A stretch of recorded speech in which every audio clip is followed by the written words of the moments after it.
2011, Queensland was largely hit by floods. Over 72% of the state was underwater. 35 souls lost their lives. And at the end of it, assets and infrastructure cleanup bill totaled more than $2.38 billion. What most people don't realise is it's not the water that is perhaps the most deadly. It's what's left underneath once the water disappears. At that stage, I was running a commercial banking region for Westpac in central Queensland, totalling over 49,000 square kilometres. And I saw firsthand the effects that what was left when roads were washed away, bridges caved, railway crossings buckled, and also the struggle of the local emergency response and the communities in trying to catalogue the disaster and then to get the process started to try to fix it.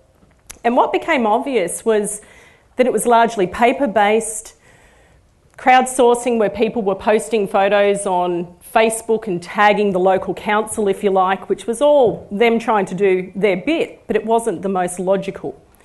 And the processes largely weren't locationally aware, which is where, when I met in a chance meeting the founder of Gruntify in 2014, and I shared my experiences with the technology genius, as I call him, I said, surely there's got to be a better way to do things.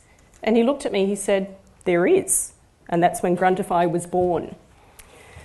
So Gruntify is a data collection, workflow management and data analytics platform that's actually straight line, real-time, mobile, locationally aware. And it does this in 3 very simple steps.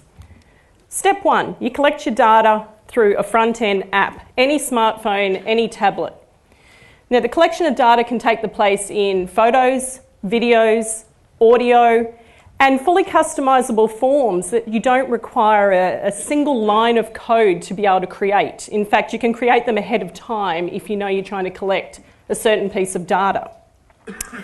Once that submit button is actually tapped, it shows up in stage 2 instantly. And this is generally in the back-end workflow management platform that in the case of emergency responses can be sitting in the headquarters, or a local council can be sitting back in the council chambers. Now, the workflow tool we've designed to look as simple as possible because we want it to be user-friendly, but it's incredibly powerful. Once you set up who will be the other parties or stakeholders that need to have access to this data, be it cleanup crews, be it police, be it emergency response, it's as simple as opening up one of those data files, dropping down the box saying, who do you want to send this to, and hitting send instantly.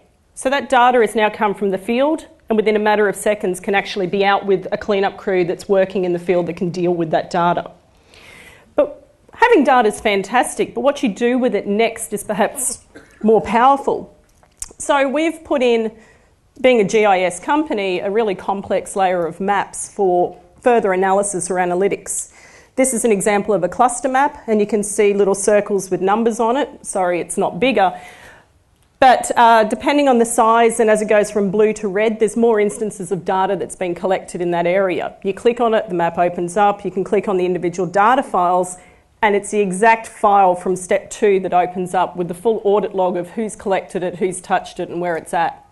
So it's very powerful to be able to do resource allocation or capability building even post use of the data. So where are we as a company? Well, we're about 2 years old. We're live, we're tried, and it's a tested platform, meaning we have paying customers, which we're very happy to have. Up to now, it's been largely offered as a bespoke service. We've got state, local government, private institutions, universities and not-for-profit that we have as customers both here in Australia and overseas. But I don't want you to think this is just an emergency response tool. I've sent drone pilots around the Amazon tracking jaguars for conservation. We're working with the Cancer Council on putting together the first cancer survivor atlas with locational tagging. Last week, the Prime Minister and the Queensland Premier opened the Moreton Bay rail line where TransLink and Queensland Rail are using Gruntify in the field. We're working with telecommunications company in rolling out Wi-Fi black spot coverage. And earlier last week, I was in Dubai and Abu Dhabi signing our first commercial agreement with the facilities management powerhouse of Deserve. What's next? Total world domination. But maybe before that, we are looking at expanding into America and Asia. We'll also look at changing from being purely a service model to having an out-of-the-box product offering, which we're going to roll out with our partner Microsoft, and more R&D. So look, thank you very much.